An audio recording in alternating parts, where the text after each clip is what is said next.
Where you at? 20. Yeah, we waiting on you. Hey, you might have to use your laptop though. All right.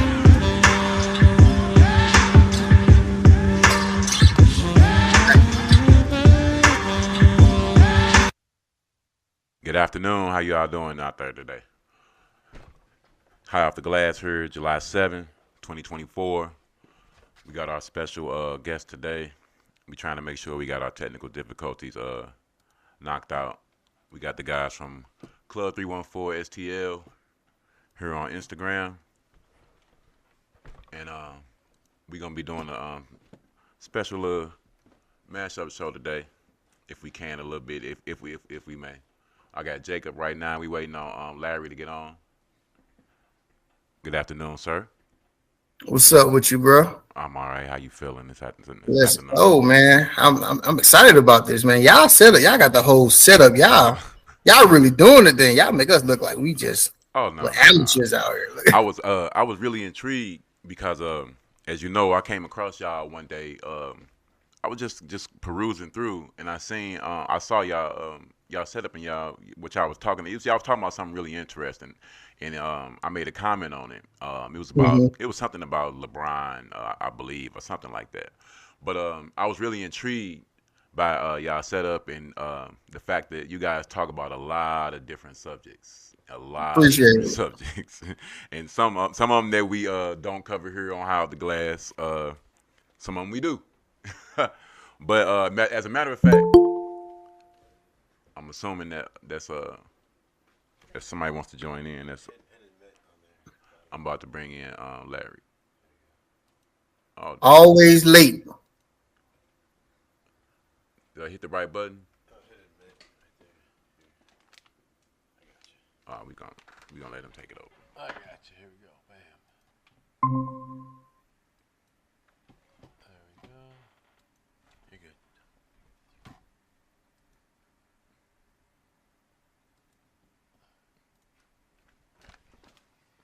Man, you didn't bring the second dude in. He's coming in. He's in doctor. Oh, I'm sorry. I'm sorry. I'm a little nervous. It's all good though. First thing that I'm gonna get into today though. Tell us a little bit about y'all background and about y'all show. All right, so we was both born and raised in St. Louis. You know what I'm saying?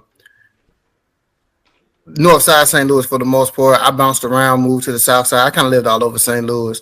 And I ended up joining the military, getting out of St. Louis. So right now I'm in San Diego.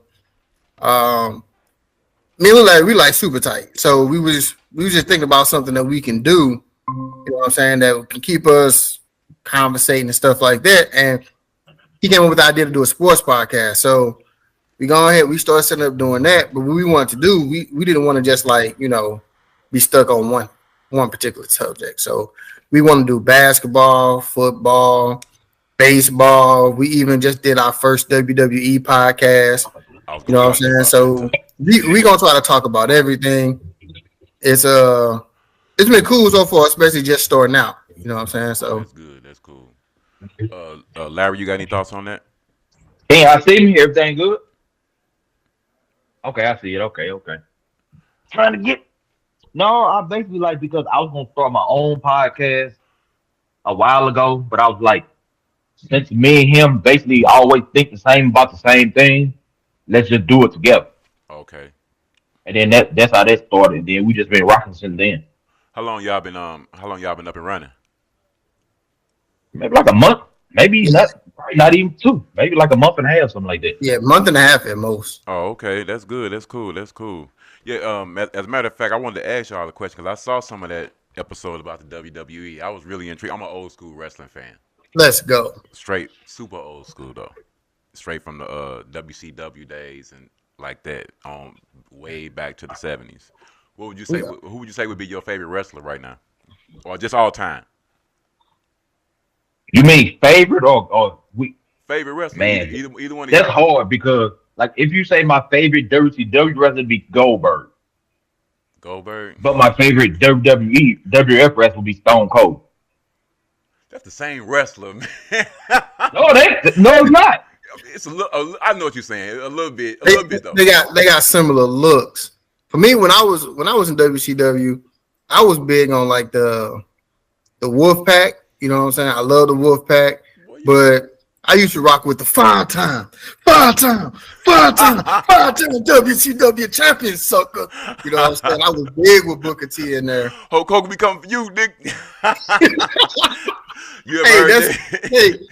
that's one of the greatest promos ever, man. Seeing his face turn like that. But on the WWF side, man, it was I'm gonna have to go with The Rock, man. At this point in time, The Rock kind of like took over that spot. When I was a kid, it was probably The Undertaker because you could not tell me The Undertaker wasn't dead. You know what I'm saying? Like I used to argue with people, like this dude really came back from the grave and is doing work. Wow. So yeah, right now I would say The Rock, man. I just think he's the most entertaining dude ever. Well, since I'm slightly older, I actually did get a chance to actually go to wrestling at the Chase one time, and that's when I found out wrestling was fake too. But I still was a fan because I saw Big John Studd and Hulk Hogan actually talking to each other behind the curtain. I'm like, damn, they supposed to be at war right now. They drinking coffee and having a good time. But They're telling each other what to do. Hulk Hogan had like 2 bottles of baby oil on. I mean, you smelled him about 50 feet before he even walked past. That's how they is. But it was a cool experience. But we're gonna get into more of this NBA right now. We got a cool little segment that we like to do here called "On This Day in NBA History." Now, some of you, I know it's like y'all thinking like, man, it's summertime. What the hell they went on during NBA history on this day? But three things in particular. On July 7, 1978, the owners of the Buffalo Braves swapped franchises with the owners of the Celtics. And it was John Brown and Harry Manjurian. They swapped with Irv Levin. And the owners of the Buffalo Braves later on moved their team to San Diego to become the Clippers. In like 83. July 7, 2016, KD signed with Golden State. And on July 7th. Still mad about that. He's still mad about that. It's a bum move, man. How? Man, he was a free agent. Girl, no, I'm take that's because Draymond and went over there to his house crying, come on, man, if you don't come over here, LeBron gonna beat us and we can't have that. So then they went and got the greatest player basically on the greatest team. LeBron had just beat them. They didn't want to lose again. Exactly. So that don't make it that makes it a great move. They went out and got a free agent and they became winning a championship team again. What? It's a hater move. You got to realize who you talking to. Are you right? a KD? So, you a big KD fan, or you hate KD? No. He a big LeBron fan. So, and this is what I be trying to tell LeBron James fans is like this, right? I'm a LeBron fan. Okay, but he did it to himself, right? When he decided to go to free agency and join up, he made it okay for everybody to do that. So what I used to always say is evolution, right? If I'm Kevin Durant and I think I'm just as good as you, you done went with Dwayne Wade and Chris Bosh. You done created this team that everybody's saying unstoppable, right? I go to free agent. Why wouldn't I join a team like that? And I don't think they went crying to him. I think they did the same thing everybody did. Everybody who had salary cap space tried to sign KD. Everybody did. It only made sense for him to go there. It only makes sense because KD is more about style of play, right? He wanted to play with a team that can move the ball and play 5-man basketball, and that was that particular team. But the thing he won't tell you is, Lil Larry won't tell you is, even when KD went, ask him who he picked to win. Who did he pick? KD always trying to find a best team to go. KD is a ring chaser. That's why he always trying to go form a big three somewhere in Brooklyn or Phoenix or some bullshit like that. KD don't want no team to himself. It don't matter what profession you in. Everybody want the best job and the easiest job. That's what I'm saying. So I mean, when he went there, I actually remember the day he signed, because my ex stepson at the time, his best friend was Patrick McCaw, and he was over the house. So I'm like, man, you finna win a title. He was sitting on my couch. I'm like, you finna win the title because it was obvious. It's like simple basketball. They didn't have nobody that you could double. So it's like, why wouldn't he go there? That was a great move. They weren't a championship team. They was coming off the greatest record in history, 73-9, but they didn't win the title. So Mm-hmm. they was just like every other team in the league. They did not win. They needed help. So they went out and got the best help they could get, Kevin Durant. And they won 2 straight. That's what everybody want to do, win.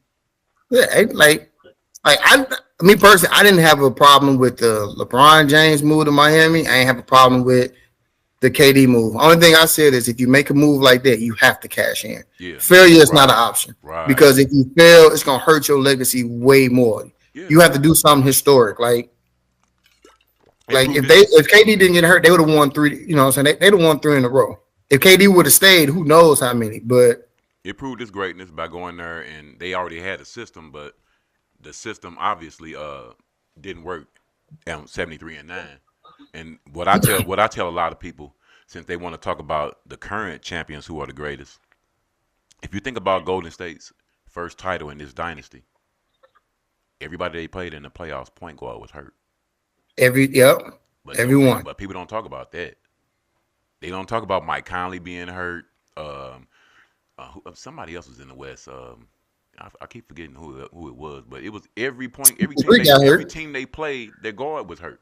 So it was like, all right, they won, but damn, everybody was hurt. But it don't take away from their title. Just like this current title with Boston. As great as people want to keep disrespecting us, but the numbers say that we one of the greatest teams ever, point blank. And you may not like it, but I mean, before we go any further though, what's y'all individual squads? Because y'all already know this is a Celtics centered podcast. Honestly, I don't got like if I would say my favorite team would be Memphis, but my favorite squad is basically wherever LeBron go. Okay, I understand that. Yeah, I've been a Bulls fan my whole life. St. Louis didn't have a team. Chicago was the closest squad. So, you know what I'm saying? I try to stay with the home team as much as possible. If we ain't got one, I either stay with the team that left or whatever team closest to me, that's who I rock with. Technically, the Pacers closest, but I ain't going to. Well, I ain't. It's just a few I minutes. hated Reggie Miller. That's wrong. So if you was a Bulls fan because of that one dude. Who, Jordan? Yeah. Everybody wanted Jordan at one point in time. Not her. No. Come on, you a little older. It's only been the Celtics. Actually, I did state, and I'm on film. Y'all could look this up. Before last year started, for the first time in my life, I actually got an official second team, which is the Spurs, because I'm a Wemby fan. So when they get good next year, I don't want nobody saying, "Oh, you only did good now because they're good." No, I picked them when they wasn't shit. I just want everybody to know that. When you become a Celtics fan? 1980. I said how? Like what was it? Bird? Because everybody else was. I did like how they played, but most of the people was picking L.A. So it's like, I ain't really trying to roll with that. I do like how both play. I did love how both players played. I always say the difference between the impact that Magic and Bird had versus MJ. Magic and Bird. I'm sorry. Okay, let's first go with MJ. He is truly great. Everybody can't do that on the court though. Everybody can't jump like that or play like that per se. His God-given ability is head and shoulders above everybody else. Everybody can pass the ball, which is what Magic and Bird ushered into the game. Everybody can pass. Anybody can pass, and everybody can. It became more of a team game, and the team, and it's always been proven through time. The team game is always going to win. Always. That's part of the reason why my boy, to usher into another topic. That's part of the reason why our hometown guy gets disrespected so much. Speaking about JT, who to me, the true best player in the game. He gets disrespected because Jason Tatum is the best player in the game, and it's not close. And like, you mean like in 2K? Like in 2K? Is that what you talking about? Do you remember in 2008 when the Celtics won the title? Yeah, Who won MVP that regular season? he Kevin did win Kevin MVP. Garnett won MVP. Okay. Best player, You talking about supposedly. Finals No, I'm MVP? talking about regular season MVP. Kevin Garnett won. Finals was the truth. I thought Kevin Garnett won his MVP in Mm-mm. '04. No, Kevin Garnett won MVP with Boston in '08 in regular season MVP. Yeah, he did win in '04. I'm tripping. You did. You're right. He Yeah, won. yeah, he was I think he Defensive won. I Player of think he the won. Year in '08. Who won MVP in '08? Damn. Let me look that up. But the year Kevin Garnett won. Um, Finals MVP. Matter of fact, a great example. Two great examples. Charles Barkley, Karl Malone. Both won MVPs back to back. Were they better than Jordan that year? No. Jordan was the best player on the best team, but they said since Phoenix had a better record, since Utah had a better record, we're going to give it to the best player on the best team. Same thing they did with Steve Nash. Best player on the best team, supposedly. He wasn't better than Shaq nor Kobe that year. But when Jason Kidd got to New Jersey, take them straight to the finals 2 years in a row, no MVP. You have guys who it's like sometimes it's a popularity contest. You know what I'm saying? A lot of times it's like that. So it's like when you are given to me, a lot of times people get awards just because they don't want to give it to a certain individual who may be just too dominant. Because you can't say, I mean, even though I'm not the biggest Jordan fan, he probably should have more than 6 MVPs. LeBron should have more than 4 MVPs. Kobe should definitely have more than MVPs than what he got. Shaq should have more. But when you got the media determining, narratives and everything, which leads me back to what I'm saying about Jason. The media is running this narrative about Jason. Jason is the best player on the best team. Has been for at least 4 to 5 years. They don't do nothing but make the finals or conference finals. Went home early twice since he's been in the league. Since he's been in the league, well, outside of his rookie year, second year in the league, he been the man on the squad since the first game of the season. Remember, Gordon Hayward got hurt. He been the Hmm. man since the second season in the league. He been the man. They say he don't do shit in the clutch, but he got 50 in Game 7 against Philly. He don't do shit in the clutch, but 40 something at Milwaukee in a closer in a game where if we lose we go home, but he don't do shit in the clutch. So, I don't understand what don't make him the best. so for your MVP point, right? I'm a firm believer. I think the MVP award is overrated, right? Because all the MVP voters have told us, they get voter fatigue. So sometimes they don't vote for a person because they already voted, right? They tell us there's really not a criteria for the MVP award. They say if somebody won it a couple of times, in order for them to win it again, they have to be so much better than the next person. So there's so many things that they already disqualify when it comes to MVP awards. But Mm-hmm. as far as like Jason Tatum go, you did mention a couple games where he had clutch moments, which is one of the reasons why I'm so frustrated because we see you can do it, but throughout the season he had terrible clutch numbers, right? Not only that, but in the finals, at one point in time, he had the worst field goal percentage in the finals history from a guy of his caliber. Like it wasn't even close, right? I think the next person, I forgot who the next person close to him was, but it was like, it was Patrick Ewing, right? He was almost averaging a triple double at the same time though. Yeah. So like, don't get me wrong. I don't think he is a bad player. I think he is legitimately like one of the best players in the league. You know what I'm He's saying? a football But player. I don't like, and it's crazy because Lil Larry is really out. He kills Jason Tatum, but he's not. How is he better than Joker? Who? Like how? Joker. Yes, Jokic. Jokic right now is the best thing going in the NBA. And okay. Well, fill in this blank. I remember that time when the Joker D'd up. Who? So this is the thing about Joker, right? The thing I like about Joker is, don't get me wrong, he's not a lockdown defender, but he is a very capable defender. Like he can defend his position. He benefits a lot from people playing him the wrong way. I'm And not. his fault they play him If, the wrong way. if you a defense, let's say you're a wing defender, you one of the top. Let's say you Herb Jones, somebody like that. You finna just let the Joker bring the ball up 94 feet instead of pressuring him? Guys don't put no kind of pressure on this guy. None. And they just let him do whatever he want to do offensively. Don't get me wrong, he's nice offensively. But when ain't nobody really giving you too much resistance, of course I don't know you're gonna look because like that. I would make the argument that Anthony Davis is one of the best defensive players in the league. Yeah, and he make him look cooks like shredded Anthony chicken. Yeah, don't get me wrong. Don't get me wrong. Like- But Anthony Davis don't want to bang. That's the thing. He is a good defensive player, help defensive wise. But if He just- if you're a real He big just man, forced the don't want it. defensive player of the year like it was nothing, right? Like, and at the same time, well, he got three MVP awards.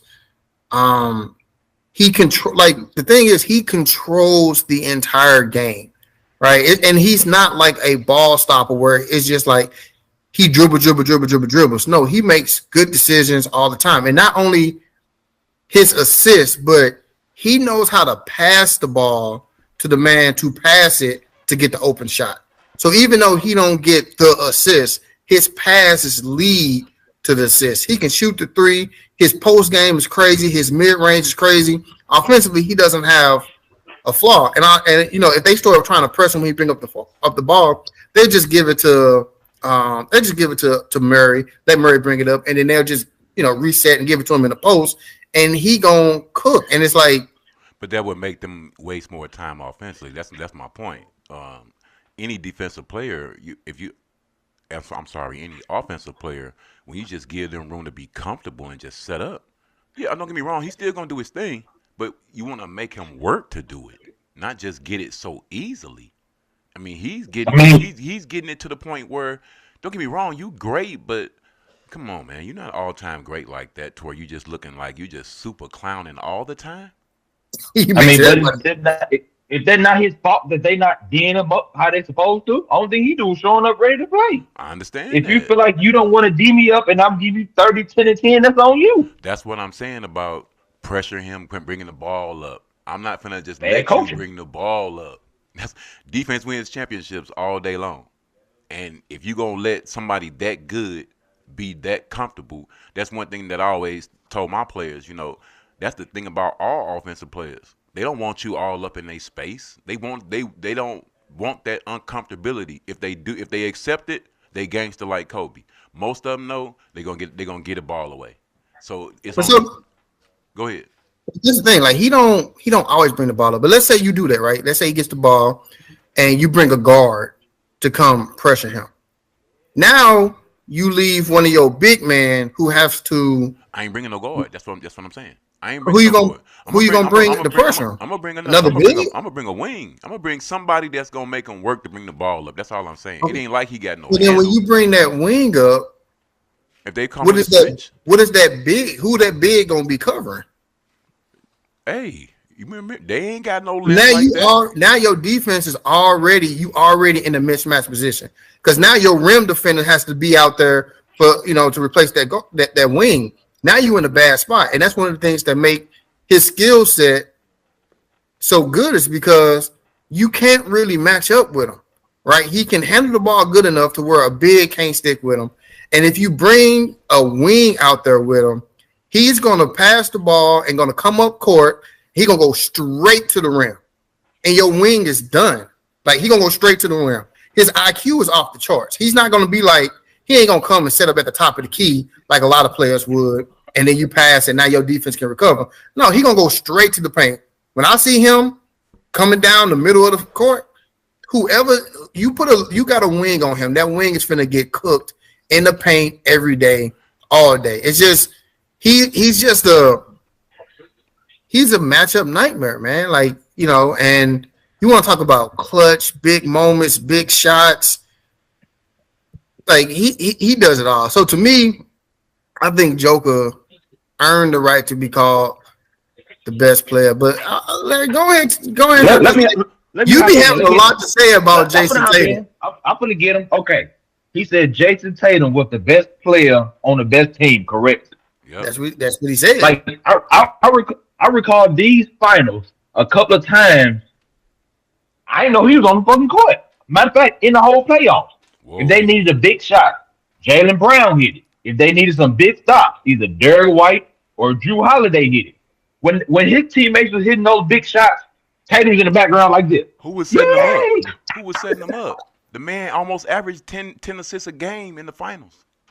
In You said who was stepping up? In one game, he had 12 assists. 9 in the That's first one half. game. He I'm was talking about setting through the up- whole they- playoff. I'm saying his Yeah. his playoff numbers right here. His playoff numbers was 24, 8, and 5 assists. What was that field goal percentage? I don't have his field goal percentage right here, but I bet you don't. I do have his offensive rating for the season. He was top 10 offensive rating, top 10 defensive rating. He's I said playoffs. I'm talking about the playoffs. Playoffs, he led the team in scoring, rebound, and assists. now. What's the field goal percentage though? I'm not able to bring that up right here, but we can bring that up though. And then also, you remember at the end of the Indiana game, if he's the best player, why is Jaylen Brown hitting the big shots? If he's the best player, why is he not making those key stops or involved in key stops? You talking about that game when he had 36 and 13? That game? You talking about That's that only game? one game I'm talking about through That's the the whole game we playoff. talking about. That's the game we Yeah. talking about. Game 3 in Indiana when he had 36 and 13. Indiana had just won game 2 in Boston, right? Right. So when we go there, we got to. Oh, wait a minute. Was that game 2 that they won, or was that Cleveland that won? I think that was Cleveland that won game 2. That was Cleveland. Yeah, I think that was the Indiana series when he hit that shot. Cleveland won game 2, and then we went to game 3, and that's when Jason had the 36 and 13 on the road, clutch performance. That's all I'm saying. Everybody on the offense gets their shit off what Jason does, point blank. As a matter of fact, I already told Otis. Shout out to OThaGreat, by the way. He ain't here today. If anybody want to call in, 515-599-1687, 515-599-1687. But what we saw in the finals, we about to see a lot of that this upcoming year. What I mean is the ball in Jason's hands, in the offense being ran like that. The same thing that they try to slight him in reference to with Luka, because Luka has the ball in his hands all the time. That's why they try to say, oh, he's better than Jason, even though he's a bum completely off defensively. So there's no way he's even in the conversation with Jason. I don't give a fuck what nobody say. These finals just showed you are a defensive liability, point blank. Yeah, that's a fact. We attacked you point blank on defense. You don't see nobody going at Jason on defense. Nobody goes at he's not the point side. This dude is straight point side, and they trying to say he on Jason level? How? When your defense is complete garbage, that means that if somebody gonna say that means they trying to say Jason defense is just as bad, if not worse, than Luka's, because his offensive game ain't that much better than Jason's. He got the ball in his hands all the time, so it looked like that. But we saw when you put the ball in Jason's hands, what's gonna happen? Triple doubles. A lot of turnovers too. Let me go real quick. I'm still on it. Go ahead. I remember you said the last 3-4 years when the ball was in Jason Tatum's hands, right? When it was, they didn't win no championship. No, the ball wasn't in his hands. When the ball really was in Jason Tatum's hands, they didn't really win. They got the attention, but they lost. The ball wasn't in his hands like that. The ball wasn't in his hands like that. Trust me. We didn't have people playing point guard. We've had point guards in. We've been running point guards in and out since he. But been then there. you get a real point guard to put the ball in his hands this year, and now y'all win. Yeah, because like that Golden State series, we can't act like. Oh, ain't nobody trying to discount that. Yeah, we had turnovers in that series. We played average. We didn't play bad. People were literally saying that JT stands for Jason Turnover. All I got to say is, but Jaylen Brown was doing it too. It was a team effort, but now he got them from a real point guard this year. I was turning turnovers down. I was saying it then, and I'm gonna say it now. Is it a better small forward in the game than Jason? Is it a better shooting guard than Jaylen? It wasn't then, and it wasn't, and it ain't now. That's why we finna win 3 straight. 3 straight. So let me ask you this, because you brought up a point earlier. You brought up a point of when Golden State won that first ring, all their point guards was hurt, right? Correct. So in this run for the Celtics, who wasn't hurt? Oh, And I don't want to make it seem like I'm bashing this because me and Larry had the 100% conversation, correct. and I made the argument that you made, which is I think this Celtics team should be ranked in the all-time greats because they don't have none of their players have a weakness, right? All of them can shoot, all of them got an offensive game, all of them can play defense, all of them got good basketball IQs. So I've been asking Larry for the longest, tell me a weakness that they top 5 have. They don't have one. And But the reason that point that you made about a point like Golden State run, every point guard was hurt. What team in the East did the Celtics play that wasn't hurt? And I mean hurt bad. And that's correct. Everybody had an injury, including Boston.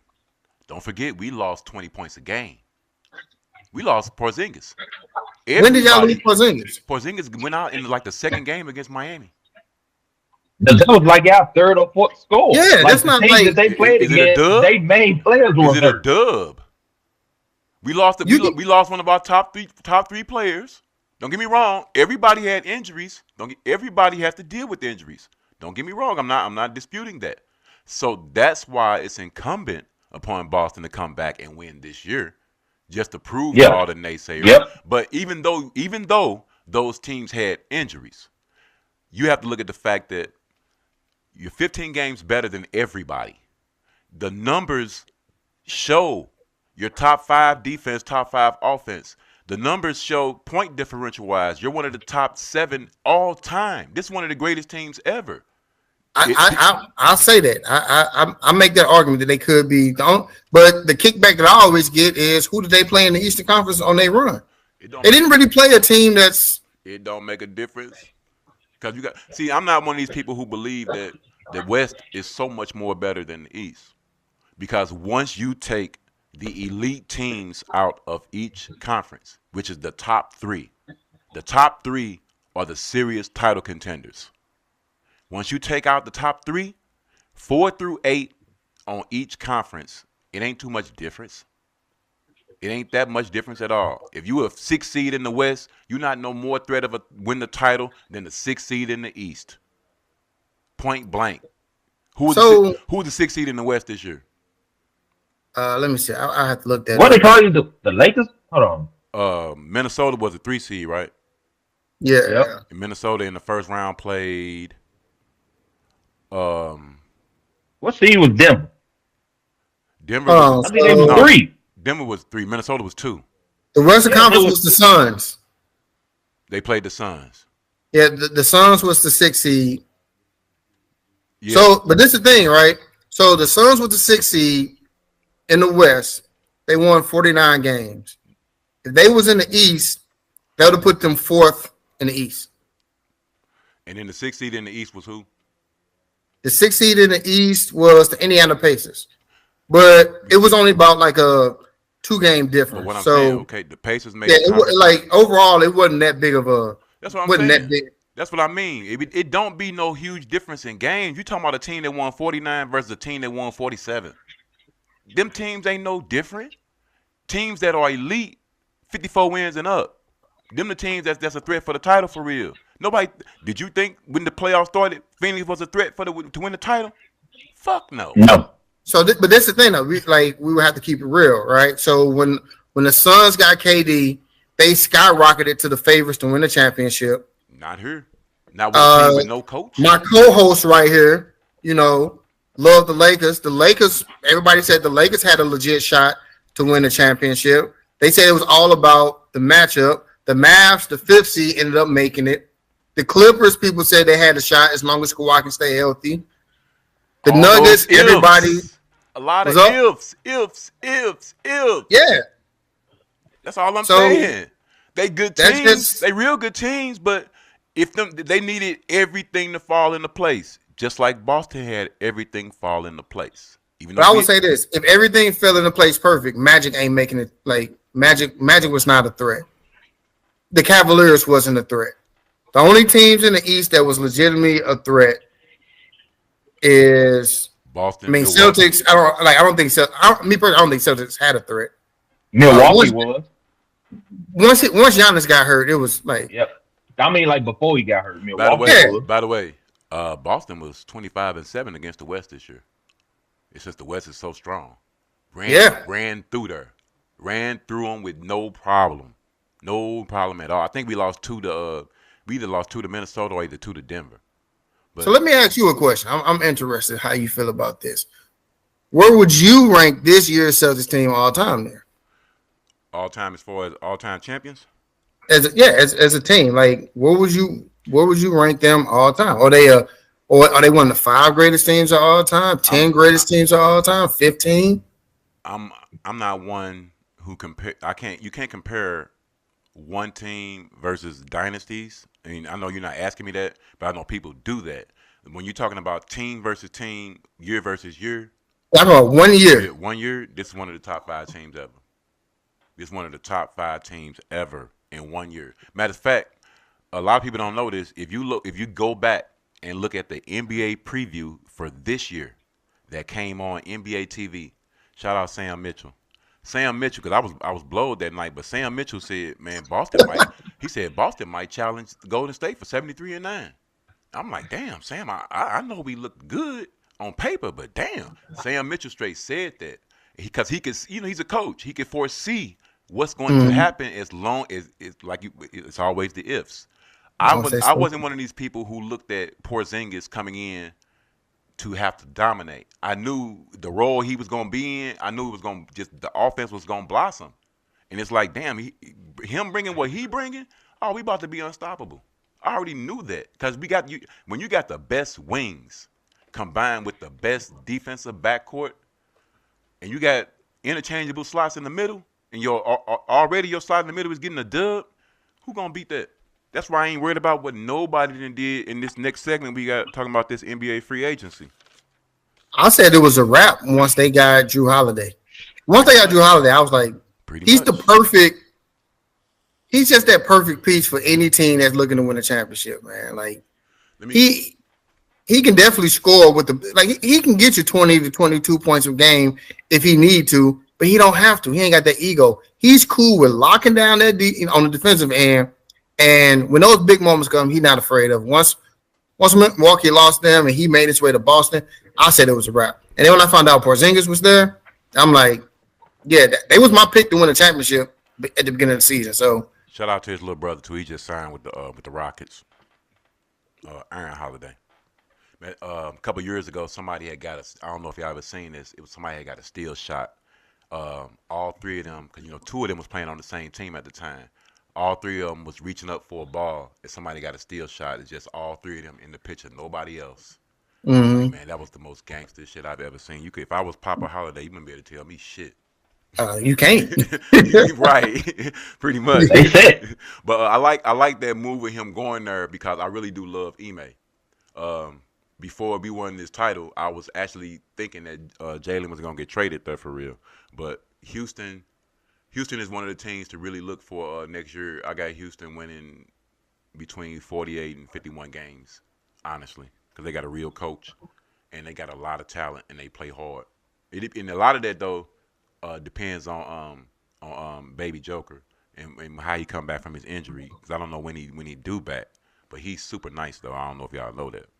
Oh man, yeah, I was paying attention to the Rockets, man. When they went on, what was that, like a 9 or 10 game win streak? When they was Right. trying to get into the playoffs, like you said, he didn't win a championship with the Celtics, but man, they should definitely send that man the ring because he put that defensive mindset into that squad. And when everybody was trying to break them up, like Jason Tatum and Jaylen Brown can't win the ring, nah.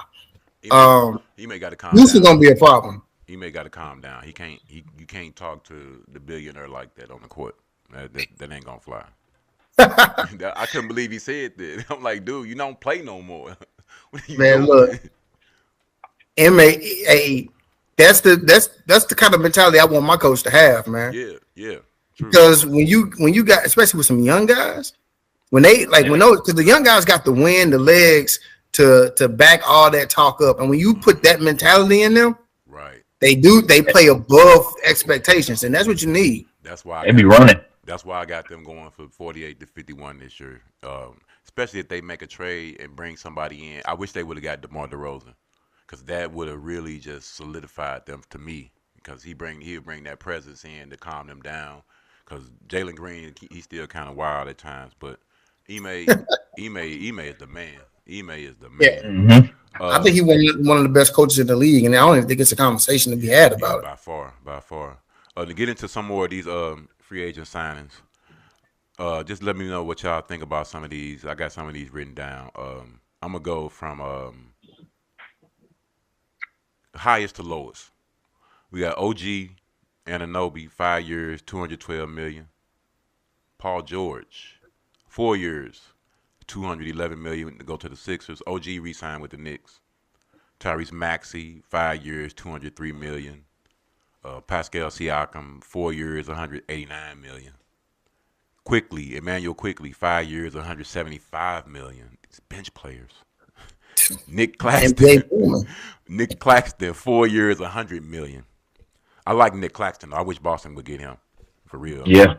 Patrick Williams, 5 years, $90 million. Isaiah Hartenstein. I don't know if y'all know this, but Isaiah Hartenstein said he black. Yeah, he's tough. He said That's a big pickup. He said he got 1/8 of that black blood in him. I'm a brother. 3 years. I saw that interview. Yeah, 3 years, $87 million. Malik Monk, that's my guy too. Malik Monk will dunk on anybody. 4 years, $77 million.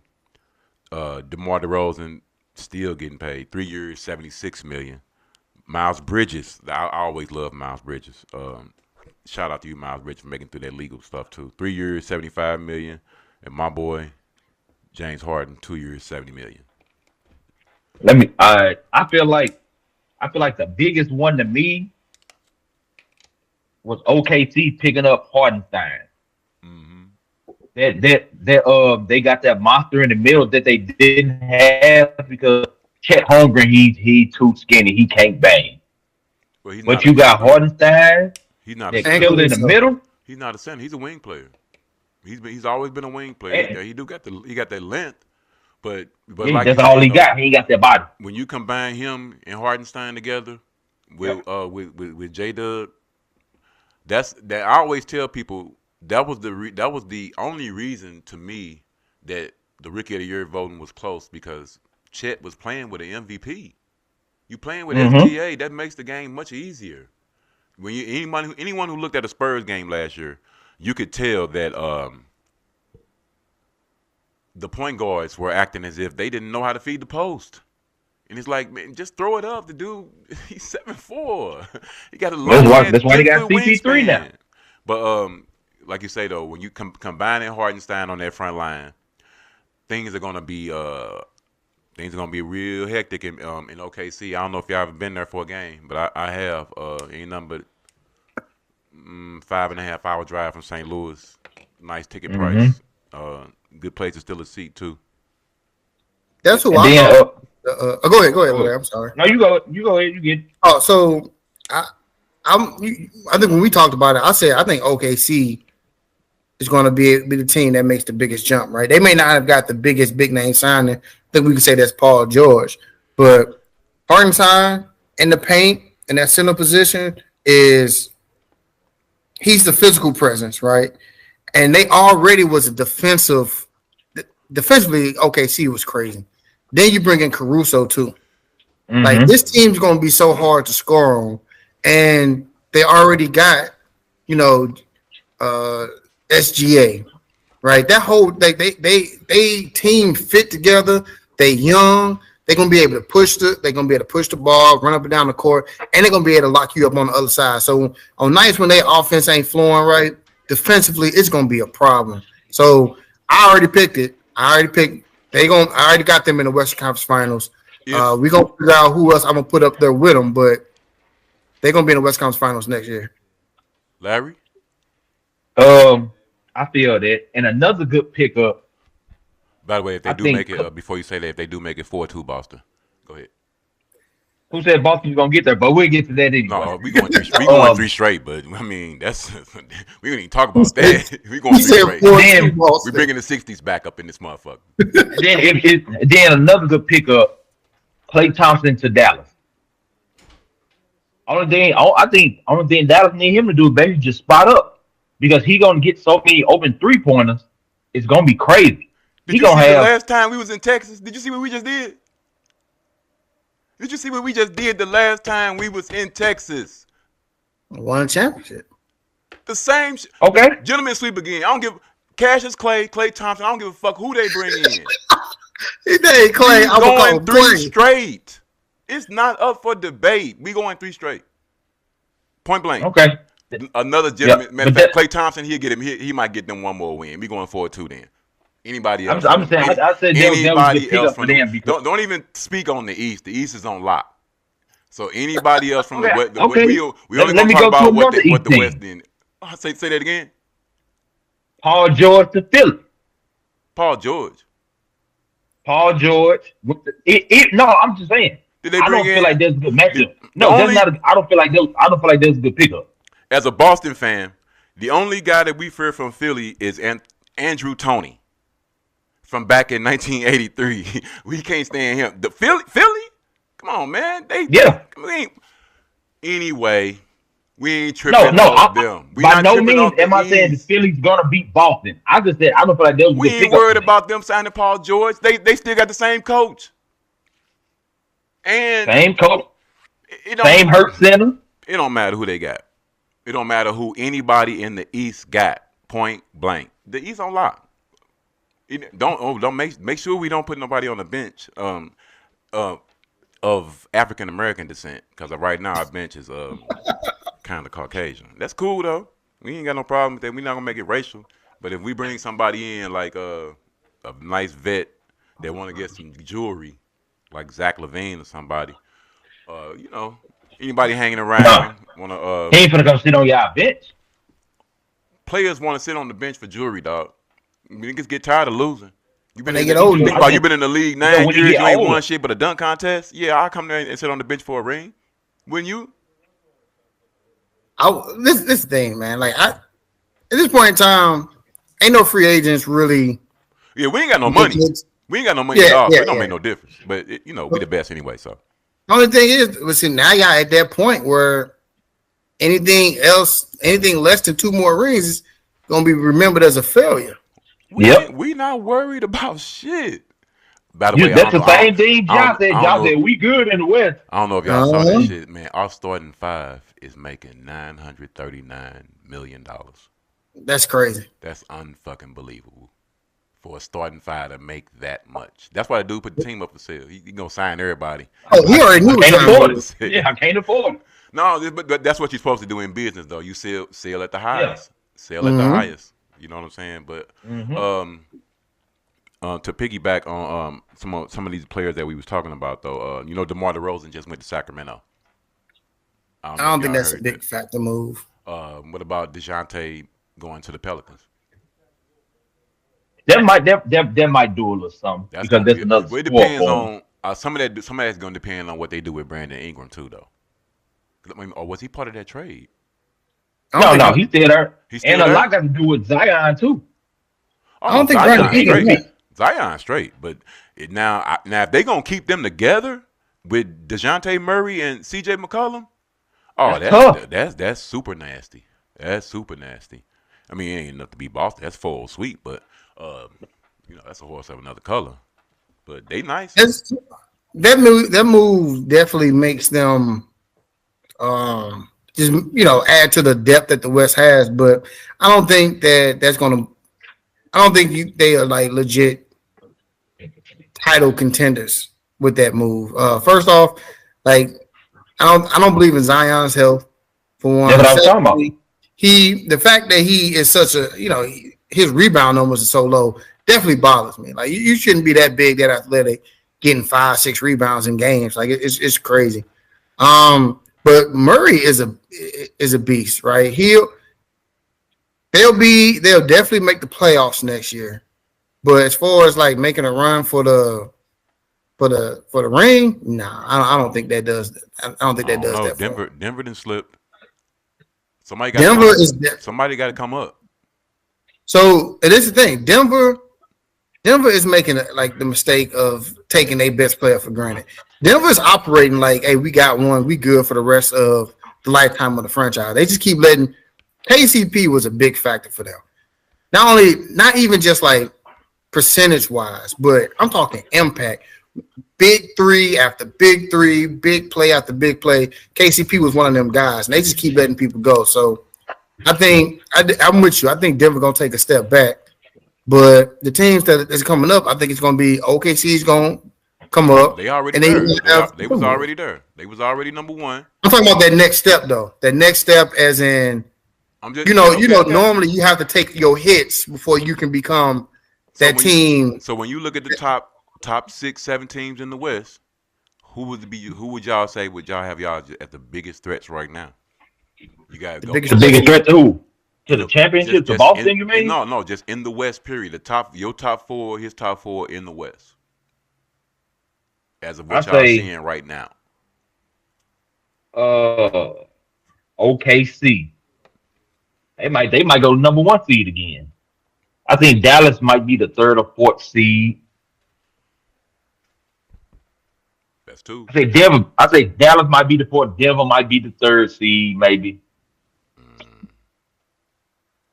I think at the top you're gonna have the Thunder, Nuggets, Timberwolves, and the Mavs. I think those gonna be your top 4. I got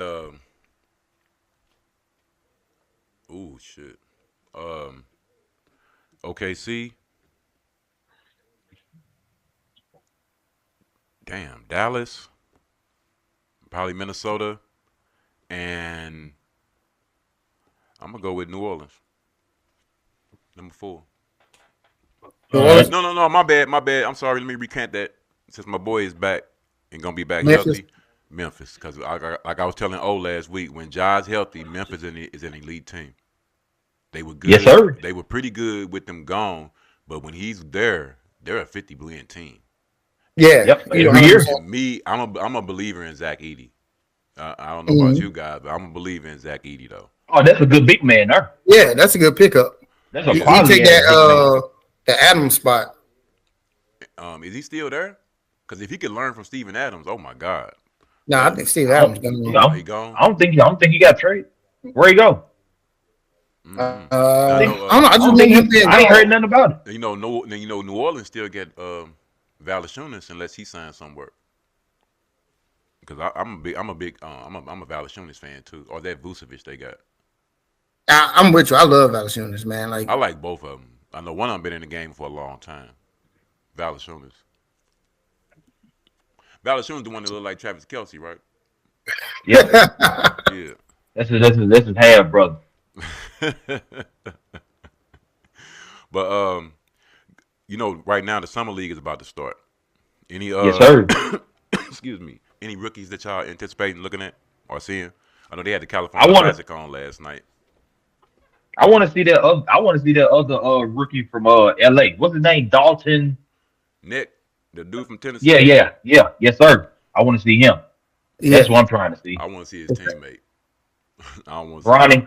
Yeah, I want to see Mr. James Jr. Yeah, there's 4 points.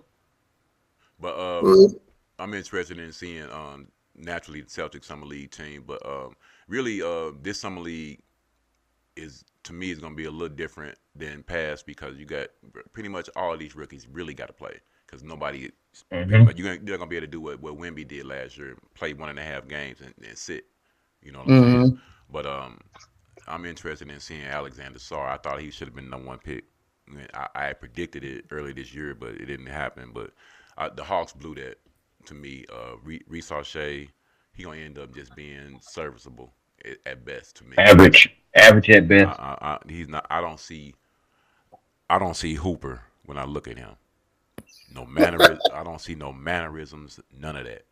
And you may be able to play basketball, but you're not a hooper. It's a difference. People don't understand that. That's a difference. But overall, to me, I just think this whole draft, this is gonna be one of the weaker draft classes that we've seen in a long time. Like, of course, they ain't know who the number 1 pick was gonna be. Yeah, for the longest time, and I do think that to me the 2 most exciting draft picks, both of them is on the Lakers. Like, Bronny isn't want to be that exciting, not because of the simple fact of his play, but all the attention that he's getting, and But I think they got the steal of the draft, man. I didn't think he was gonna drop all the way down to 17. You know, like that's a good draft pick. That first, like I think he's the most NBA ready of the entire draft right now. Connect. He's a hooper. Yeah, The dude, And he's a the dude, hooper. The dude from Tennessee. He's Yeah. a hooper. Man, stop. I think he was the perfect. I think the Lakers. You thought he was gonna drop down to 17? I ain't got no faith in the dude whatsoever. I mean, he ain't None? who he gonna check? No, it's like I said. I think the draft class overall is a weak draft class, Well, but we can't say that. I think until- he's ready to play. I think he'll be ready to play right now. I understand what you're saying, but we can't say as far as the whole class, we can't evaluate until really 2 to 3 years out. Right. But as far as that particular guy, I have no faith that he's going to do anything. No. No faith in Connect. All right. I think Zach Edey was NBA ready. Yeah. But Yes, like I was saying last week, when you take out the top 3 centers in the league, who's going to be giving Zach Edey problems? That's what I'm trying to figure out. Why to these people talking about, well, he may not be, his game may not translate. The game is coming back to the middle anyway. So if you're not Embiid, Joker, or Anthony Davis, who are these centers? You know, you got Valanciunas, like we were just talking about, or Vucevic. But who are all these guys? Steven Adams, maybe. Giving Yeah. him problems. Steven Adams, but even though Adams, but that's just it. Adams, Vucevic, Valanciunas, Just a handful. they pretty much on their way out though. Them guys been around a long time. Ain't nobody finna be giving Zach Edey no problems. He gonna be doing what he want to do. Getting that. How old is Hartenstein? Hartenstein young. He's about, Yeah, I would say okay. he's about 25, 26, something like that. I mean, with Edie, it's all about, to me, what type of system he gonna fall into. He got a point guard. He got a You know real what I'm point saying? guard to play with. Yeah. He got a real but point guard, and he got a power forward, a real power forward to play with that go in. I can also see him ended up just being a rebounding type guy. Like, so, I don't know. What do you think his ceiling is? Like perennial all-star? He could be Just a starter? I imagine him. He could be the same thing as Vucevic and Valanciunas. He can have a career that long. So like a legitimate starter. He can be 20 and 10. He could be 20 and 10. Easily. He could be 20 and 10. All you got to do, really, any big man, all you have to do is listen to the words of Shaquille O'Neal. If you run directly straight to the front of the rim, you should eventually you're gonna start getting the ball. You're gonna get that ball and just dunk it. So I give you a prime example. Like look at Andre Drummond, for example. I love Andre Drummond. Exactly, but the league don't. You know what I'm saying? So He's still in the league and he's still putting up them numbers. he's still in the league, He but found his niche. he's not. He found his niche. I'm gonna get on these boards. I'm gonna stay on these boards, and that's gonna keep me in the league. It's always a spot in the league for a big man that can get 9 to 10 rebounds a game. Yeah, And as soon as Drummond stopped trying to be a rapper and all that bullshit, I don't know if y'all ever saw that video. That was horrible. But he trying, man.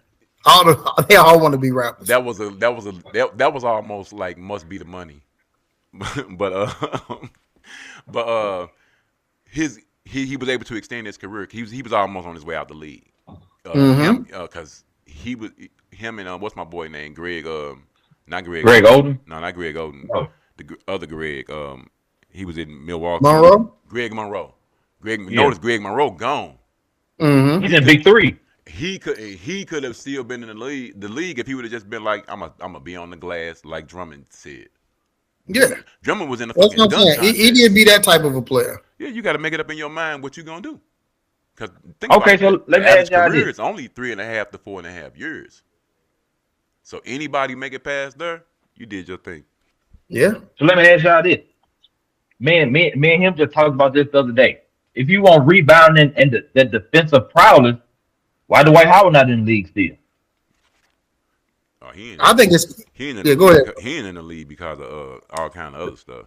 But Oh, the other shit he had. Yeah, okay. I was trying to make sure we was on the same He page. should have been top 75, and he is Hall of Fame. And I wish Boston would have got him. still get him now Man. for real. I'm gonna tell you right now, like I told when we had that conversation, I think who was that? The year that the Golden State Warriors got beat by the Lakers in the playoffs. I think they would have had Dwight Howard. They could have won that series because Anthony Davis was the problem. Right? They had nobody with the size to deal with Anthony Davis, and he was just doing whatever he wanted to do. And if you think about the last person who consistently gave Joker problems, it was Dwight Howard. Right? When the Lakers won that championship, they had Dwight Howard who played big minutes in that series, and you notice Dwight Howard didn't play in the finals though. But Dwight Howard is like, I ain't gonna say he's the Joker stopper, but he's athletic and he's just as strong, if not stronger. So like he would be a problem. But Dwight Howard got too many, playing with people, booty hole violations and stuff like that to be in the league right now. It's too much stuff around him. Like, don't he got what is that? What's it, a rape or a sexual assault thing that they got? All of them. Yeah, the dude said he held him hostage. Then he ended up dropping the charges. It was just a bunch of bullshit. But yeah, at this point in time, you not as an organization, you're not dealing with that for a role player. Right. Like he just like you were saying though. Now he's a real defensive player versus this fraud Rudy Gobert. Because that's oh my God, that's how you get on that. But I don't know how this man keep winning Defensive Player of the Year. That's because it's a popularity vote. I mean, you're a LeBron fan. And you remember LeBron, and all Wemby stats was better than his. You remember when LeBron got cheated in 2012? It is what it is. Politics. Analytics. It's analytics. Politics. No, it's politics. It's who the media. Politics. It's who the media wants. Like the media keep painting that narrative about Luka. They paint that narrative about Rudy Gobert. Don't nobody in the league feel like he top defensive. I mean, put it like this: we all watched the season. Did Rudy Gobert have a better defensive year than Derek White? Fuck no. No. No. But the thing is, like you said, the media.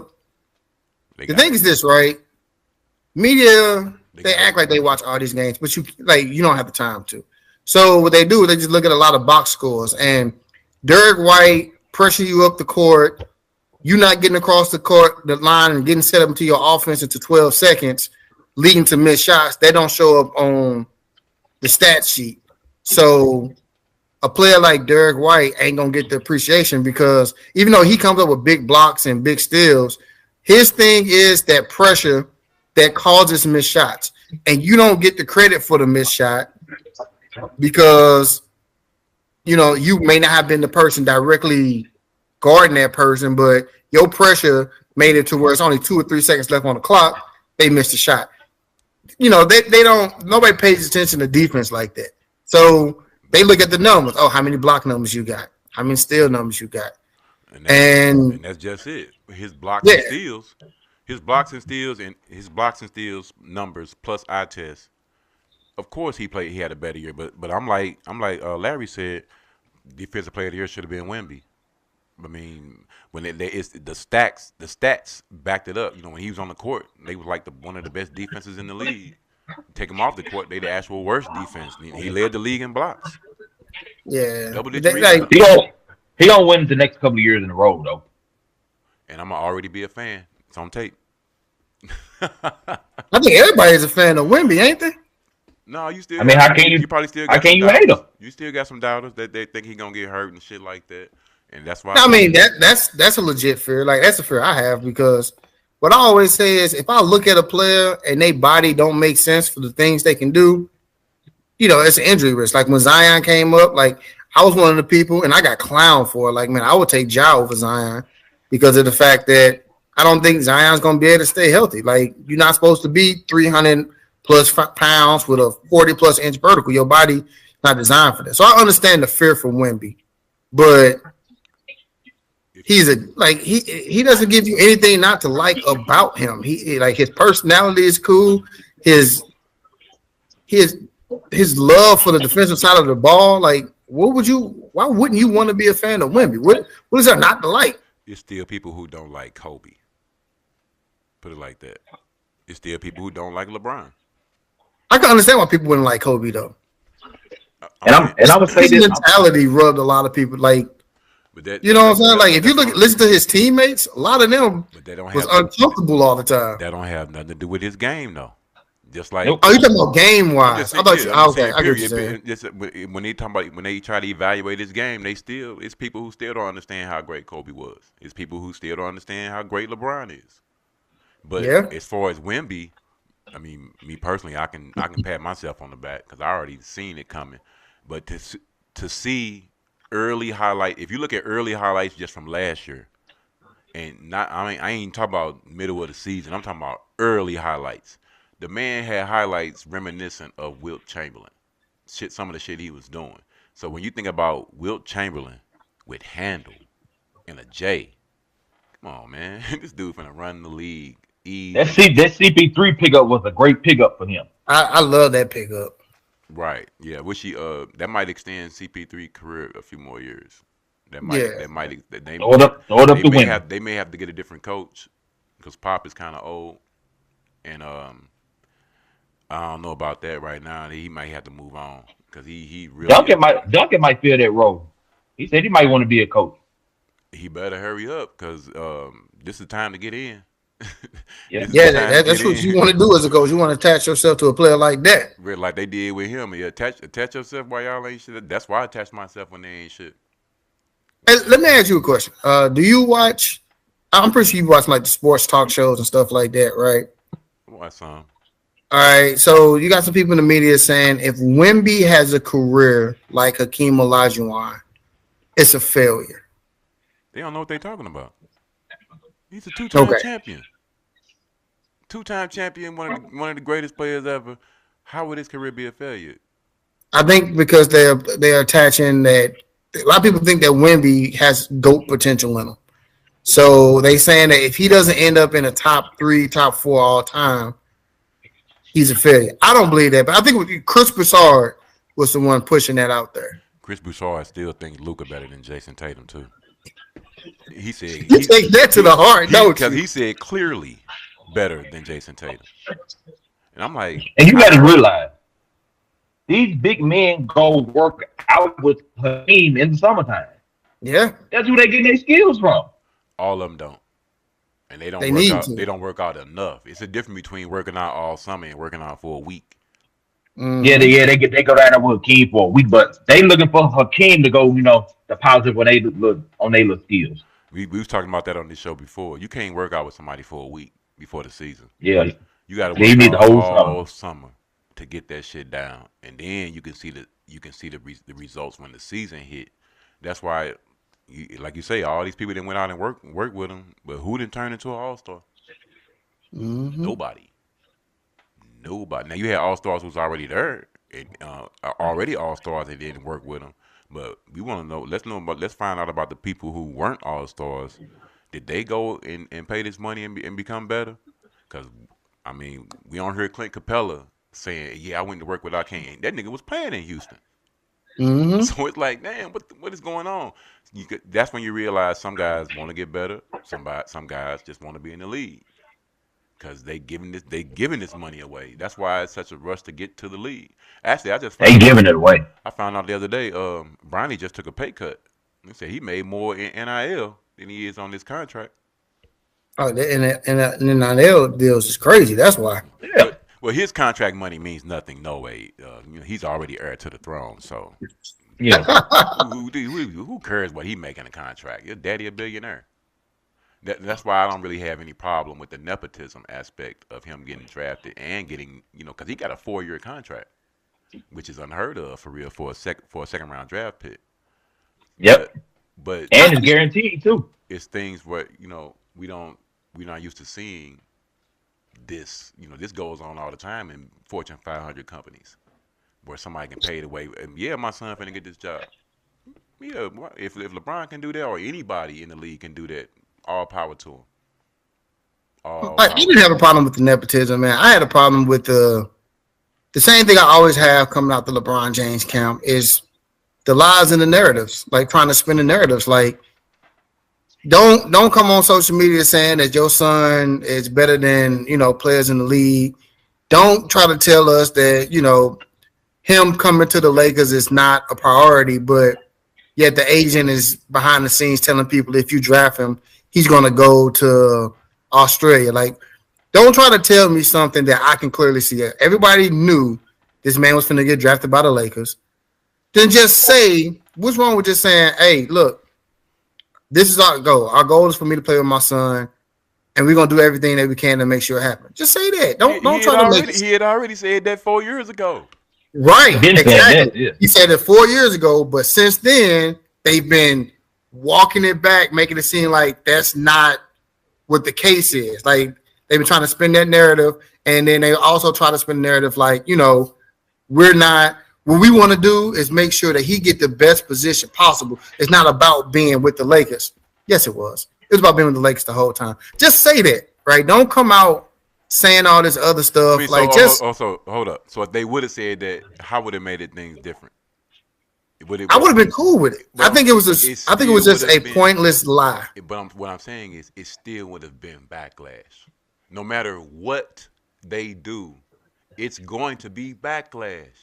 It's always going to be. No one's going to think he's good enough. Yep. No one. He's never going to be good enough in the public eyes. You know about Bronny? Yeah. No matter what he do, even he could become a 5-time All-Star. It would not make a difference. His daddy was a 20-time All-Star. That's what they're gonna say. Never anything he does, he already know it ain't gonna be good enough in the public eye. He been dealing with this shit since he was 7.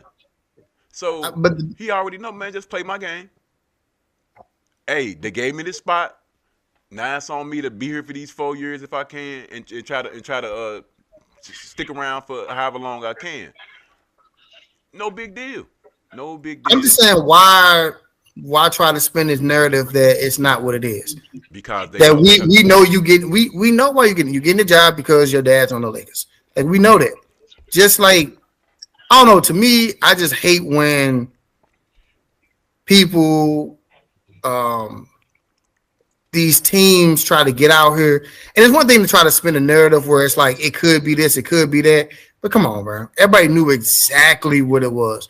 Bronny, his USC numbers weren't that good. He went, like, all of a sudden, his draft numbers, he shot up to the 54th overall ranked rookie when the Lakers have the 55th pick. Like, we saw all this stuff. So why tell us it ain't? Just say, he ain't the first place. Yes, I'm LeBron James. We're Clutch Sports. We're the most powerful entity. I want my son on the Lakers. It is what it is. Or just don't say nothing. Bronny getting drafted. I understand what you're saying. Bronny getting drafted is the same as a player from Europe that don't nobody know nothing about, who ain't put no numbers up, getting drafted. It's the same thing. Don't nobody know who this dude is from Europe. We ain't saying him play. He ain't got no numbers. But the only difference I would say between those two things is what they do is they send their scouts. So it may be players that we don't know. Correct. But these scouts are paid pretty good to go over to Europe to try to find players that they can. Scouts fuck up all the time. Scouts fuck up all the time. Yeah, they do. 100%, especially in the second. We were supposed to have drafted the French Draymond, Gershon Yabusele. When we got them 3 picks from Brooklyn, we wasted them picks. We drafted a guy that nobody know nothing about. Get here, boom. And that's what I'm saying. Like I'm with you. Scouts are wrong, and taking an opportunity on somebody with a 55th pick is not that big of a deal. It's the 55th pick. Like we can't name another number, pick 55 in the NBA. So again, I have no problem with them taking the risk on, like taking that shot, and nepotism helping them. I'm just saying, when you get out there and then one tweet you saying that he's better than these guys that are already in the league. Remember what happened when LeVar Ball did that, right? Said my son's better than Steph Curry and all that.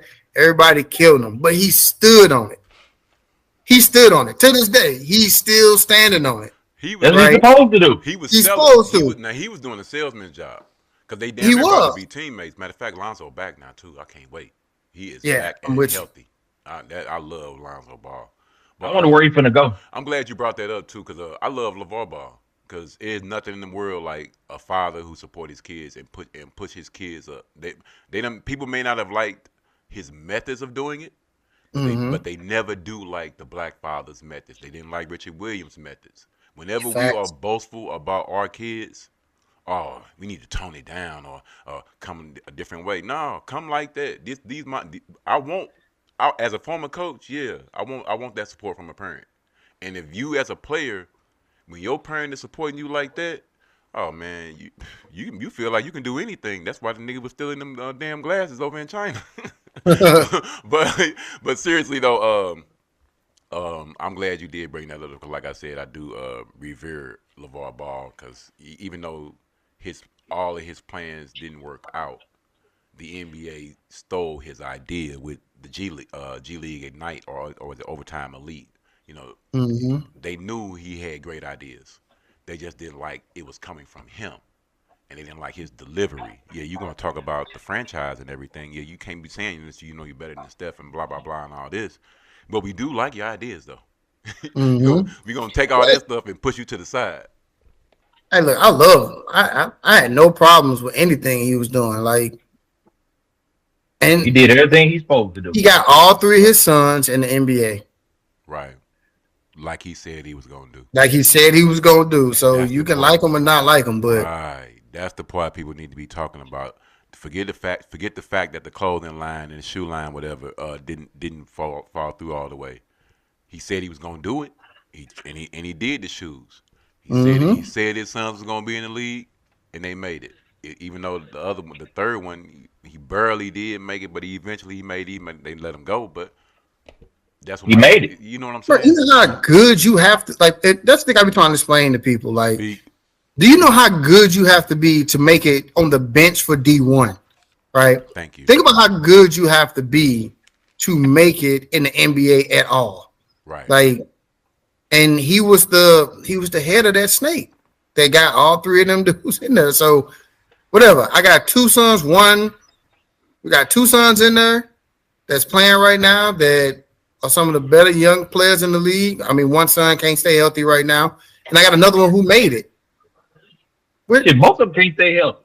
Yeah, that's fact. Lonzo or Melo No, can't stay healthy. Lonzo actually, I saw this interview where he was saying he literally didn't have any cartilage at all, and then they tried like a newer procedure that backfired. That's why he ended up basically having to sit those 2 years. But now though, they say the bounce is back. He running, ain't no problems, and because think about it, man, when he was on the court, you throw him with Zion. That was the original thing it was supposed to be him, Zion, and Bi. Mm-hmm. Because when Lonzo on the, he's gonna dish the ball. That's the And he big got that 3 point. He fixed that 3 point. right, right, right. So it's gonna be an exciting year. I'm interested to see these Olympic games as well. Because it's gonna be some nice basketball being played. I'm really interested to see this French team and Team Canada for real. Because Team Canada, they got some guys and they ain't scared. They really Yeah, not. I don't think it's gonna be a walk. Like a lot of people just think that we just gonna show up with the jerseys on and win gold. Like I think I mean, I expect us to win, but I don't think it's gonna be as easy as people think. Because like you said, Canada and France, those two teams. Hmm. Like Canada, if you look how they built like an actual team, right? Where they got superstars Right, plus role players. right, You know what I'm right. saying? So who for the US is gonna be And the role players and Canada has things like that? Canada has beat the U.S. in What's international. up? Canada has beat us in competition before. The When last that the last major competition, I think. yeah, in FIBA? Well, I think so. Yeah, Yeah, FIBA. that was FIBA. I mean, don't get me wrong, like the FIBA team was different than Right. this Yeah. team, right? They pretty much sent all the old superstars from the NBA, American superstars over there. But the US should definitely bring home gold, but It's gonna be really really interesting. Speaking of that, if y'all haven't seen on Netflix, it's a special series out called Sprint. It's about the Diamond League. It's real nice. Y'all should peep that. Give me Sprint. Sprint. Yeah, it's about the Diamond League. Matter of fact, it's about last year. Okay. If anybody out there is unfamiliar with the Diamond Leagues, that's track and field, and that's where the professionals get paid at in the summertime. In non-Olympic years, the World Championships is the main thing. But this series though is really hot. If you're a Yeah, track and field fan, if you're a track and that's what I field tuned to the fan, Olympics for. peep that. I mean, you don't even have to be a track and field fan. It is that nice. But we're gonna get ready to wrap this show up because we didn't went a little longer today. You guys want to let people know where they can find y'all at today? You find us at Club 314 STL on Instagram, Club 314 STL on YouTube, Club 314 STL on Facebook too, right? Yeah. And Yeah. the thing that we try to do is when we make content, if you comment on it, or you got an idea, instead of just, just talking to you in the messages, we also send you that link so you can get on with us and talk with us. So we've had about 4 people on the show that we don't even know. One was from like New York, you know what I'm saying? So we like to be more interactive. That's our key thing, interaction. Oh, okay. Matter of fact, yeah. Before we go, Larry, what you doing out in San Diego? No, Oh, you in San Diego? Yeah. Oh, okay. I'll be high. Oh, you good? So tell us Navy about man. Tell us about that dynamic of you being in St. Louis and him being in San Diego. So I'm in the military, so that's why I'm out here in San Diego. Oh, okay. And so we do everything like this, right? We have to do link on everything. So, I mean, it works for us. We use an app called Riverside on there. So it definitely works. All we got to do is just send somebody the link and they can hop on. But the hardest thing is just the time difference because it's a 2-hour time difference where y'all from in St. Louis than it is here. So that's the only issue. You been to Tijuana? Nah, I stay away from Tijuana. Man, what's the deal? That's the same thing O said. Damn. What Nah, y'all got man. against Tijuana? Everything happens in Tijuana. So this is the thing, right? He said, before you go further. He said, because he's former military. He said they told him, don't y'all even go over that way. So he never even went close to the border at all. And I'm like, dude, all the times I done seen how crowded the border was, I want to go just to experience that shit. So now this is the second military person. What is it that y'all got against the fucking border? All right, so it's not that I have anything against the border. What it is the amount of crime that's happening right there in Tijuana is so what the military do, they do like threat levels. Yeah, threat levels, right? And Tijuana has a lot of illegal things going on, prostitution, drugs, and all that type of stuff that people love to get into. So what the reason why I stay over there is because I don't want to get over there and something happen that don't even necessarily involve me, but now I can't get back. And it's one thing, I don't like going into people's hoods if I ain't got nobody with me to go over there. So I definitely ain't finna go into nobody's country and you know what I'm saying, that's popping off like that. Like, they got cartels and all that type of stuff in there. Nah, bro. I'm good. If I ain't got nobody Mexican with me, I ain't got no business in Tijuana, man. Like, I'm good. You North St. Louis all the way out there. Man, look, you feel me? So I know better. You know what I'm saying? Damn, I grew up on Ashland, man. No, like, you know what I'm saying? Ashland and Vanderbilt. I'm good. I'm good. Damn, not no one beer, no drink, no one nobody slide the drink down the bar, nothing. Nope, I don't. Nah, I'm good, man. Like, none of that shit. Bring me a souvenir. Like, bring me something back when you come back. Burrito, no taco, none of that shit. I'm going to Mexico. I go to Cancun or go to Cabo. I'm good on Tijuana. Nah, I'm straight. Right there, I said, no, well, I understand now. So I guess I need to cross that off my bucket list then. And plus the stories that you hear when people get caught over there. Damn. Nah. Wow, I thought I was gonna be just crossing over the soil and having a good time. Nah, I mean you can have a good time. I wasn't gonna do much. I was gonna just, be like, hey, I came over, I'm going back. I wasn't gonna, Yeah, I mean, like I said, I know people who have went and made it back, and they've been over there a few times, and they got some good stories. You know what I'm saying? The things they done that I ain't gonna talk about here because I ain't trying to get nobody hemmed up, but. Anything you want, I'll say this. Anything that you want in Tijuana, you can get in Tijuana. Oh, okay. I wasn't thinking about that like that, but whatever it is you want, you can get. That's why I stay away from there. I don't want to be caught with nobody wanting nothing. Um, from a traveler's perspective, how blue is the water in San Diego for the people here in St. Louis who are used to this brown, muddy ass river? I'm gonna tell you right now, man. Everything about San Diego is great. The water is perfect. The beaches are perfect. The weather, like right now, like I know in St. Louis, it was probably hot right there, right? Correct. You know that. Yeah. Over here, nah, you can still put a hoodie on if you want to. Like it always get cool at night. So you ain't never got to worry about, and it's dry heat. So you don't get all that. You don't go outside, you come back, you all sticky, and ain't no mosquitoes out here where I'm at, so you ain't got to worry about none of them. Okay. Like You on the base? if it wasn't for the expensiveness, like the prices, I would live here. But I got to go. It costs too You much. on the base or off base? I live off base. I got my own spot. Okay. Oh, and just let you know, so I have a 2-bedroom apartment. Right, it's not big at all. Listen up. Cost me Listen up. St. Louis. $3,000 a month. How much again? $3,000 a month for a 2-bedroom apartment, not a house, apartment.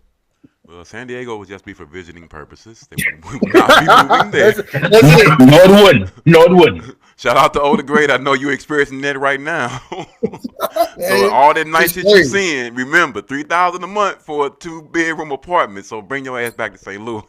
Yes, sir. No, I still would want to go there and visit though. It's good to visit. It's How definitely long good to have you been visit. there?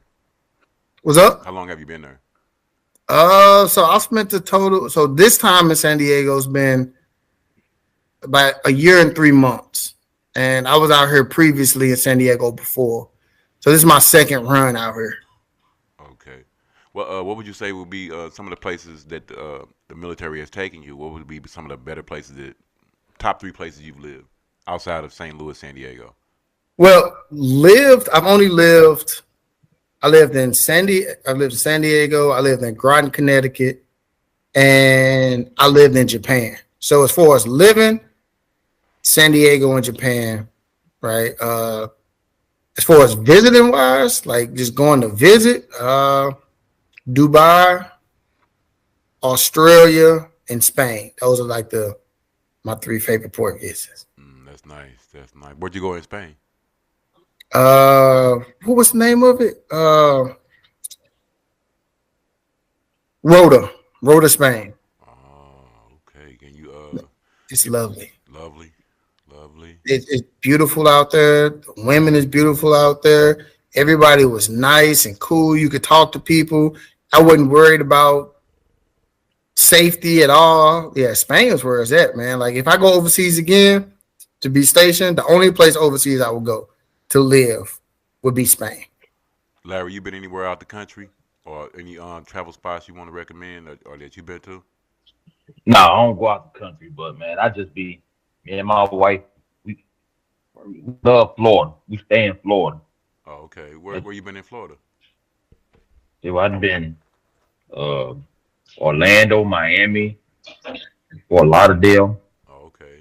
See, I ain't been south. I've been further south. I've been is Orlando, Tampa, and Jacksonville, Daytona Beach. Tampa, Daytona Beach. Yeah, that's our spot to go just chill out and kick it. I've been trying to get him out the country my whole life, man. He just will not go. Why you I'm not an out the country guy. You got out the country guy. Florida is damn near out the country. You know what I'm saying? Puerto Rico. I love Puerto Rico. Oh, okay. What you got some stories from Puerto Rico?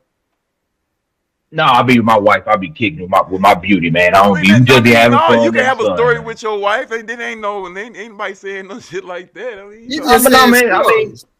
you was getting the- your the- Teddy the- P. You no, was getting your Teddy P. just like with your wife. The atmosphere down there. I mean, they real.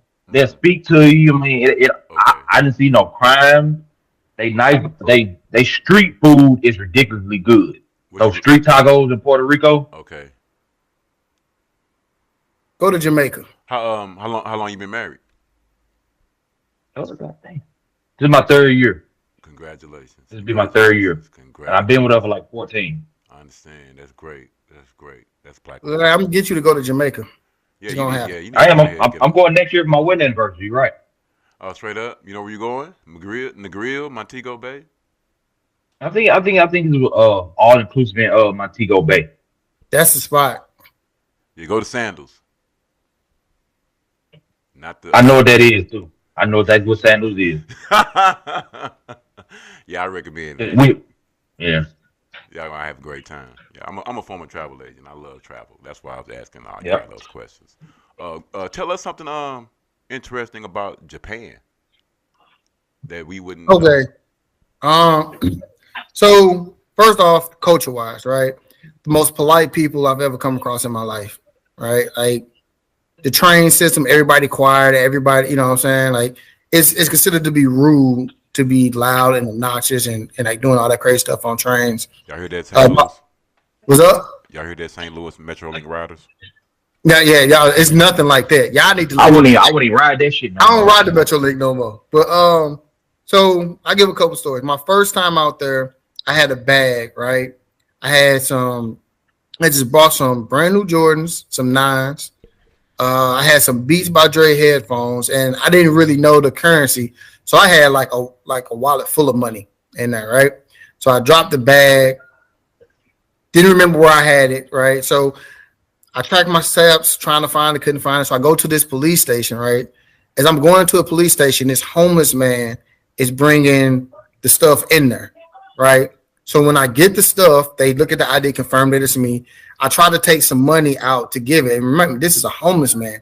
He refused the money, and he said he shouldn't be paid on doing what he's supposed to do, Oh, right? This is a homeless person, that's right? beautiful.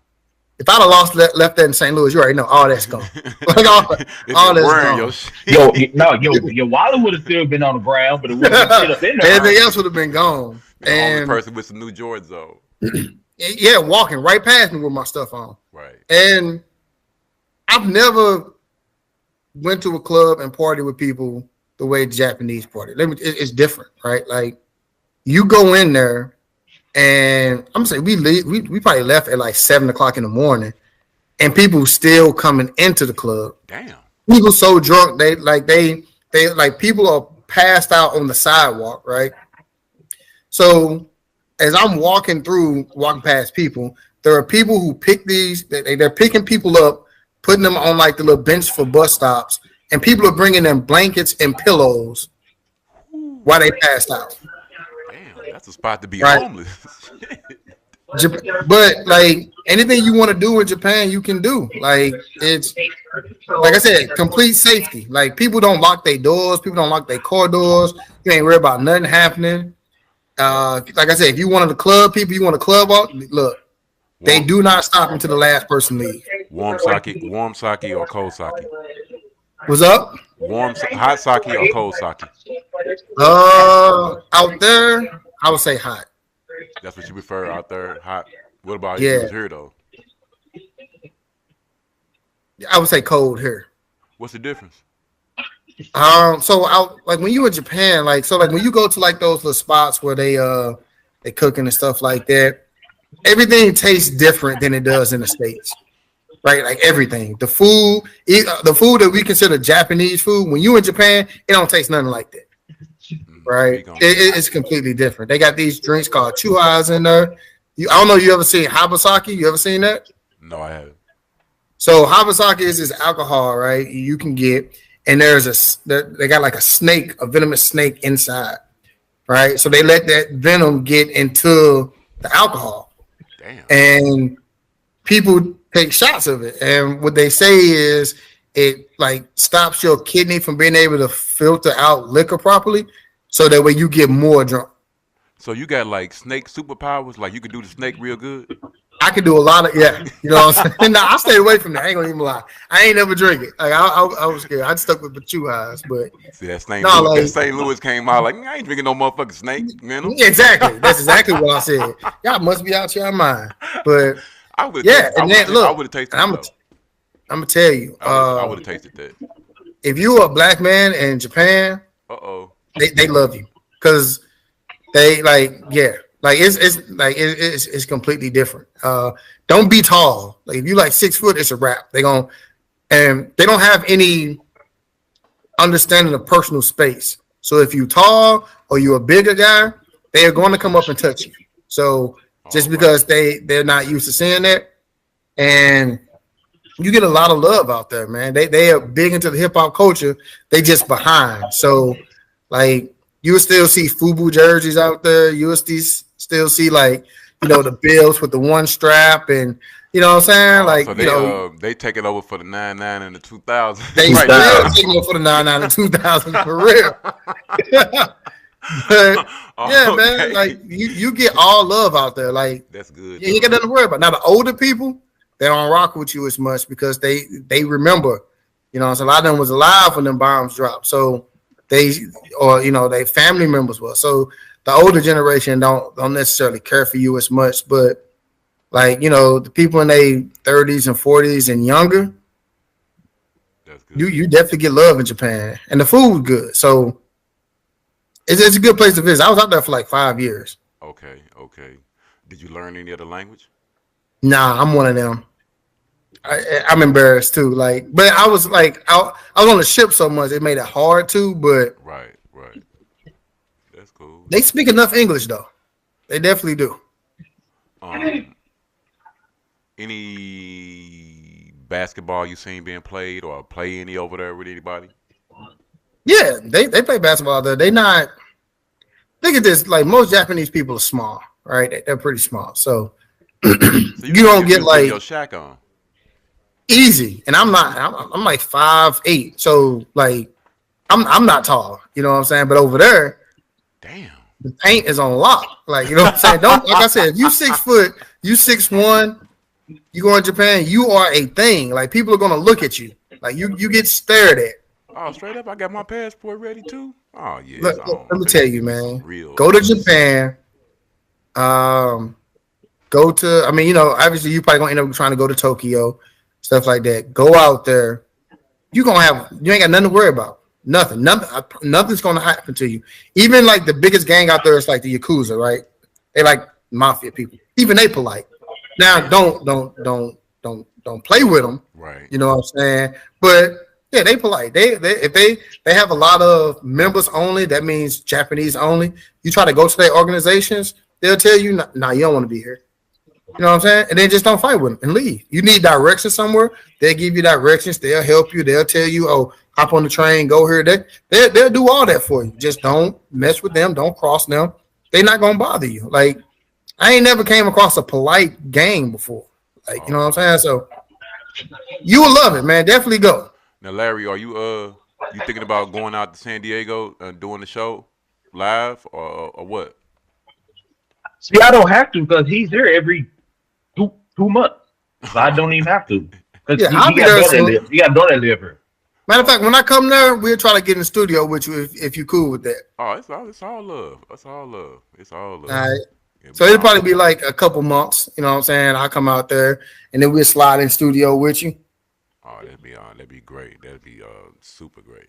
Super great. Yeah, see, that's why I didn't want to come in the studio because I said I'd rather me and him go do it together. You know what I'm saying? Yes, sir. I understand. I understand completely.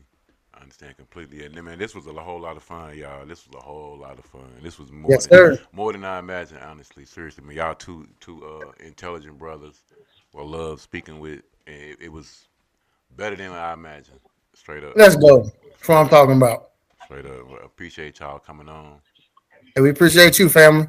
But be on the lookout for us. RedBlackandVegan.com. The Road Tripping Vegans on Instagram and YouTube. And we soon gonna be having a new show coming out. And y'all gonna be seeing that real soon. Yes, sir. Plug in. But we're gonna get ready to get out of here for real this time. And we wanna once again thank y'all so much for showing up today. It's all good. Yes, sir. So that's it for today. Y'all keep smoking, keep hooping. Y'all know we out high off the glass. And that's it for today. We out. Yeah. Appreciate it, fam.